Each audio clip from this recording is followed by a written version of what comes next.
Alright, so good morning Go Fam. Nandito tayo ulit sa ating demo. So ayun, gusto ko lang i-remind ulit. Okay, pag-usapan natin yung sinasabi ko noon na pag meron kayong mga nakikitang mga parang mga white spots during yung mga early stage, like mga 14 days, mga 15 days, mga ganon. Kasi di ba usually hanggang 20 days mga ganon.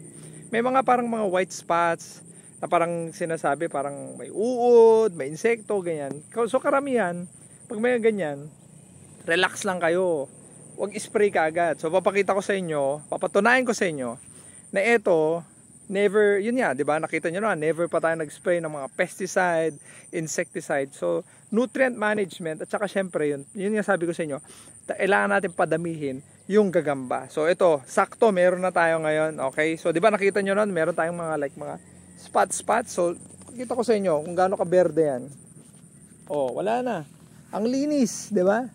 Napakalinis.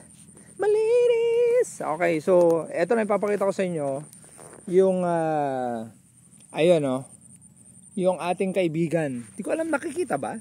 Pag bumaba kasi kayo, makita nyo yung parang gagamba. O yung sapot, sapot pala, sorry. Tapos makita nyo dyan, ayun yung ating kaibigang gagamba. Ayan kinain yung mga yung sucking insect. Ayan. So yan kita ba? Ayan diba? Kasi lumalabas na yung natin ayun lumalabas na ha? Malapit na tayo sa flowering stage. So budding stage to, ayan So malapit na tayo sa flowering stage, lalabas na. Ito yung pinaka flagship natin. Usually eksakto ganitong time na pumupunta yung mga sucking insect. Kinakain nila, sinasak nila yan. So sakto, hindi tayo nag-spray ng mga insecticide or pesticide. Madami tayong mga kasamang mga gagamba. May mga nakita akong mga gagamba dito Ayan, kasi may mga sapot-sapot. Ayan pero ito yung perfect example. Hindi ko alam nakikita nyo. Ayan Ayan, saan ka ngayon? Di kinain ka, di ba? Parang uod ata yung kinain ng gagamba di ba? So, ayun. Ayan.